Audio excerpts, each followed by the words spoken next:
প্রবাদ বাক্য, জ্ঞানী গুণী মুরব্বীদের কথা। ছোটবেলায় বাবা একটি কথা বলতেন, সেটা হলো, বেলা থাকতে হেঁটে যাও, সময় থাকতে রেখে খাও।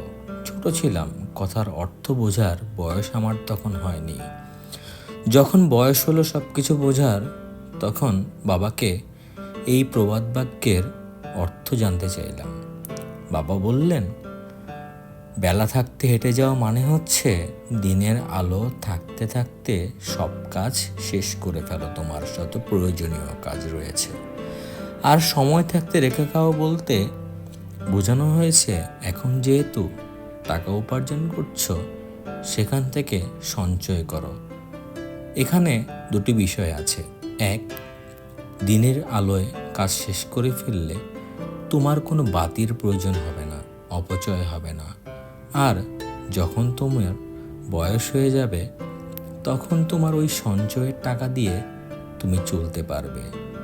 হ্যাঁ, মুরব্বী জ্ঞানী গুণীরা তাদের বাস্তব জীবনের অভিজ্ঞতা দিয়েই তাদের এই প্রবাদ বাক্যগুলো সৃষ্টি করেছেন।